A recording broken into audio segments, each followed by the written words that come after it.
So recently I was faced with a pretty cool, funny little challenge. I needed to build a custom gaming PC for a guy which has virtually no money. So he said, what can you do for 200 bucks? Guys, you might scream like 200 euros. Can you actually do some kind of gaming PC for 200 euros? No, you can't do it. Well, guys, I actually managed to undercut his budget by 45 bucks. Yes. What did I get myself? Well, first, I mean, this was probably the best deal out of all of them. A free case. Yes. The guy literally gave this case away for free, and he didn't even live far from where I was. So, I mean, that was a no-brainer. Look at it. It's got this cool camo, like, style and all that. It looks pretty cool. And it was zero. Gratis. Nada. Then we have here the heart of the system, which has this massive cooler. 8 gigabytes of RAM and an i5-3570K. What's going to be powering our gaming goodness is this GTX 770, which I got for 25 euros. And the rest of the components are, hard drive, an SSD, some DVD drive I had laying around, and PSU I had laying around, and a fan and some cables. So I'm curious myself, just as you, as how much performance can I squeeze out for such little money. And I will work with overclocking. This is an overclockable CPU. It has definitely the cooler that makes it possible. Also, this case has decent ventilation too. It has like an intake and exhaust fan and all that. And I will also overclock the GPU, and yeah, we'll change the thermal paste to make it all good and get the best performance possible. But we're not gonna assemble it just yet. These are not new components. And to give it a better chance, I will replace the thermal paste here on the GPU and also on the CPU later, just to, make it cool as best as possible. And I just realized I've never done this before on a graphics card, but I figure, how can it be different than a CPU cooler? All right, so how does this go now? Oh, lifts right off. Oh, here's a plug for the fans. There it is. Our 25 euro graphics card, which definitely needs a new thermal paste. This is all hard and crusty, so that will definitely thank me when I overclock it especially. But even now in stock form, this would have run hot. Man, this chip is probably so happy right now to get a new thermal paste at this old age. That will definitely make its life longer, but also help us cool. It doesn't sit, you just have to kind of lay it down and then screw it in, and yeah, do it like that. There it is. And now, fan is connected, yep. Now let's move on to our big boy over there. I have no spanner or something to get under there. And obviously you can't have a screwdriver under there. So there's the only way is to unscrew it from the bottom here. Yeah, maybe not the way to go, but we have to do it this way. Should have lift off. Professional as always, I know. But man, this is some serious cooler. This cooler is no bad piece of kit. Yeah, it's not how we're supposed to assemble it, I know. But this is a weird construction, honestly. This doesn't even look so bad. Like, I expected this to be all crusty and old and dry, but this is not so bad. But we're gonna now replace it in any case. That's not good at all that this stuff got in there. It's probably got in there right now because I pull it out. Oh man, now I have to clean this off as well. This is not good at all. So I got most of this disgusting white crap away from the socket here. Although, still some here. Man, what did they use here? This is some really odd stuff. So I have another tube of thermal paste. Just hope it has enough in it. Going along with the theme here, cooling the edge. Yeah, that should be enough. Now I'm gonna try to do that cooler assembly in reverse, which is a janky way. But maybe I can just do it like that, like set the board on top of it. Don't follow it as a tutorial, by the way. If you didn't get it by now, if you really thought this is how you build a PC, then you're at the wrong address here. Yes, guys, this is how you build a PC. Absolutely. Absolutely. Yep.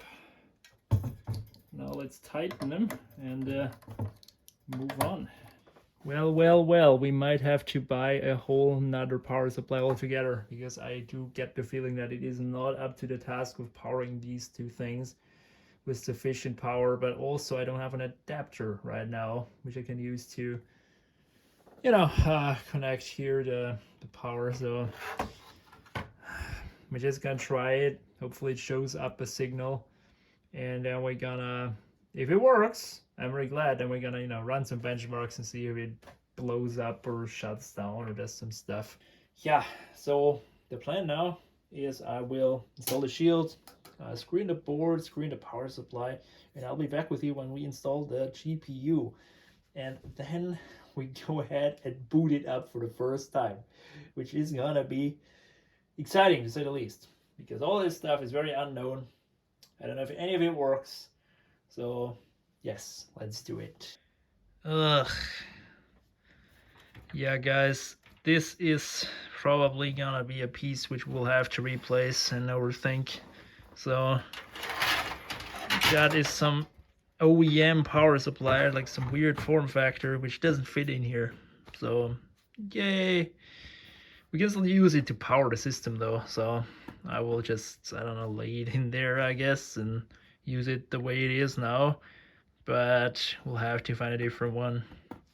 Okay, motherboard is in. I also hooked up all the wires, which was pretty simple. It's all labeled, and also I hooked up here the speaker, because why the hell not? So yeah, now it's time to put in the GPU, and that will of course go here, because here that's not possible at all. And my gosh, this just clears it. Like, yeah, there's not much space, let's say that.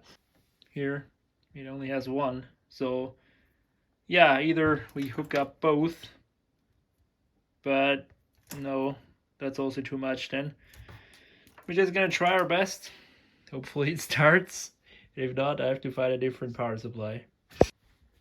And we're done. Looks pretty beefy for a computer that doesn't even cost 200 euros. Not bad. So now let's wire up the power supply.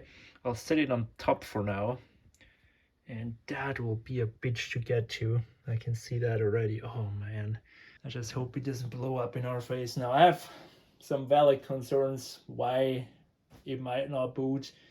Either it's the power supply, which is most likely, but also the thing in the socket of the CPU. I am not sure what I think.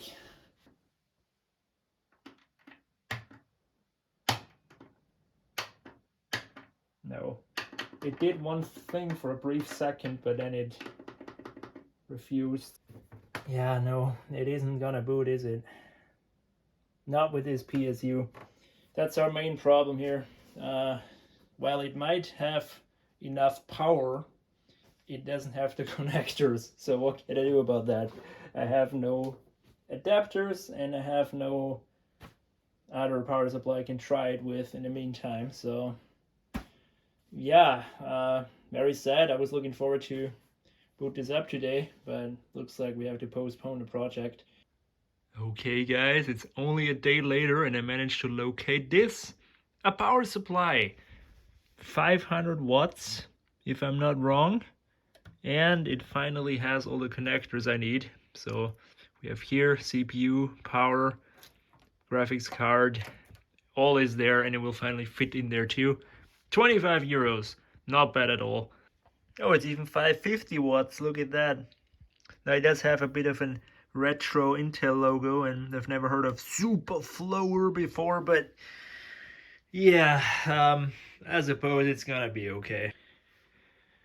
Other nightmare connecting those two. Look at that, no space to get in there at all.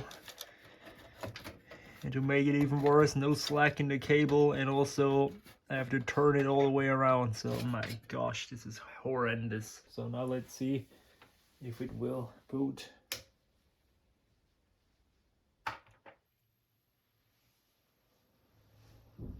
Does more than previously. Will it show a signal? Yes! What? Please power down and connect the PCIe power cables for this graphics card. Okay, so this was all my mistake, and this is very loose. I can see the graphic card doing like, it needs some sort of support here, but yeah. Come on, please. Oh, now we got 2 green lights. Should have maybe paid attention. Yes! Look at it! Yes, it works! That was fast. Look at it. Intel Core i5 3570K, 3400 megahertz stock clock speed, and 16 gigabytes of RAM. All there. All there. Isn't that amazing? Yeah, it's amazing. So the thing works. It is not even that loud. Now let's wire up the remaining fans, put in the SSD in the hard drive, and put the side panels on, and go ahead and install Windows. And yeah, I'm really happy and relieved that with the new power supply here, it's all good. See, this is what all the fancy YouTube PC builders never show you, that you have to yank out the graphics card again just to get access to a freaking SATA outlet here, which is like this, so you can't, of course, easily reach it. Oh my god.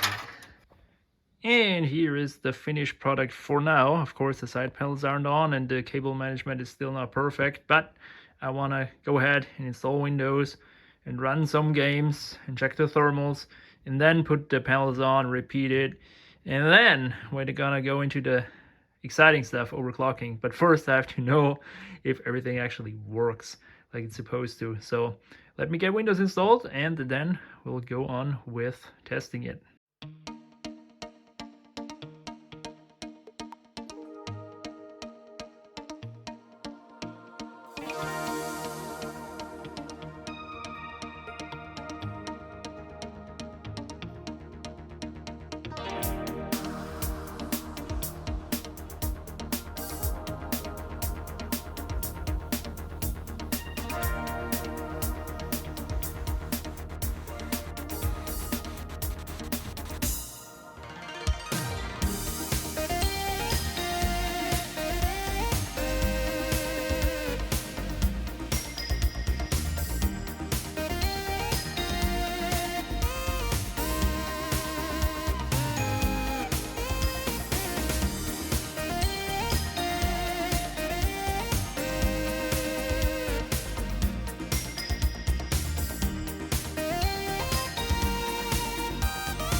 So I now gave this a much needed clean. It looks a lot better already.